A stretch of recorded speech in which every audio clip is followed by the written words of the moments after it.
ایک بار ایک صحابی رسول نبی پاک صلی اللہ تعالیٰ علیہ وسلم کی بارگاہ میں آئے اور کچھ اس طرح عرض کیا، یا رسول اللہ صلی اللہ تعالیٰ وسلم، میرے بہت سارے گناہ ہیں، کیا میری توبہ ہوگی؟ میرے آقا علیہ الصلوۃ والسلام نے اس سوال کے جواب میں کیا جواب دیا، غور سے سنیے گا۔ میرے آقا فرماتے تیری ماں ہے؟ اس نے کہا یا رسول اللہ ماں تو نہیں ہے۔ فرمایا تیری خالہ ہے؟ عرض کیا جی یا رسول اللہ میری خالہ ہے۔ گناہ کی توبہ کرنے آیا ہے، مگر نبی پاک اس سے پوچھ رہے تیری ماں ہے؟ اس نے کہا ماں نہیں، تو فرمایا خالہ ہے؟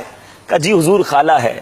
تو ارشاد فرمایا جاؤ اپنی خالہ کی خدمت کرو، اللہ تیرے گناہ معاف کر دے گا۔ ذرا غور کیجئے، ماں کی نسبت سے خالہ کو یہ مرتبہ مل جاتا ہے، لیکن اس کے برعکس وہ بندہ سوچے جس کے ماں باپ اس سے ناراض ہیں۔ یہ سن کر کبھی کبھی رونگٹے کھڑے ہو جاتے ہیں کہ کیسے وہ لوگ ہیں جو اپنے ماں باپ کو اولڈ ہاؤس میں چھوڑ آتے ہیں، بوڑھے ماں باپ کو دکھ پہنچاتے ہیں۔ نہیں میرے میٹھے اسلامی بھائیوں، اگر آج یہ بوڑھے ہو گئے ہیں، کچھ انڈرسٹینڈنگ پرابلم ہو جاتی ہے، یاد رکھیں جب بندہ بوڑھا ہو جاتا ہے نا تو سمجھنے میں کچھ مشکل ہو جاتی ہے۔ بوڑھا اور بچہ کہتا ہے نا برابر ہے، تو آپ اپنے بوڑھے ماں باپ سے الجھے نہیں، اپنا بچپن یاد کریں۔ آج بیٹا والد کو کہتا ہے آپ کو سمجھ نہیں آتی، آپ بار بار سوال کیوں کرتے ہیں؟ ماں سے کہتا ہے ماں آپ کو نہیں پتہ چلتا آج کا دور کیسا ہے؟ کبھی اس سے یہ کہا جاتا ہے کہ تمہیں سمجھ نہیں پڑتی؟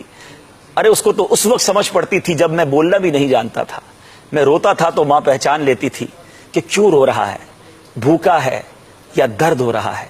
ماں باپ نے ہمیں انگلی پکڑ کر چلنا سکھایا۔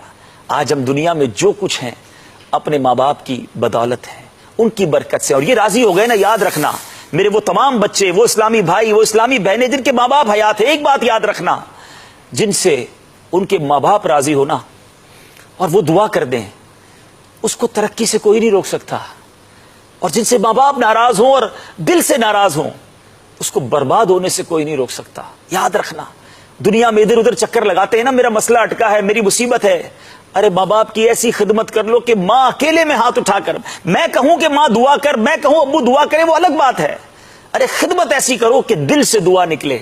اور جس دن ماں نے دل سے ہاتھ اٹھا کر دعا کر دی نا کہ یا اللہ میرے بیٹے کے کام بنا دے، میرے بیٹے کی مغفرت کر دے، اس کی مشکلیں آسان کر دے، جس دن والد نے رب کی بارگاہ میں ہاتھ اٹھا کر دل سے دعا کر دی، آپ کا کوئی مشکل، آپ کی کوئی پریشانی نہیں رہے گی۔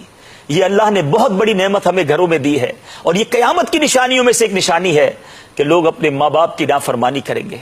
آج نیت کر لیں کہ اپنے ماں باپ کو ہمیشہ راضی رکھیں گے۔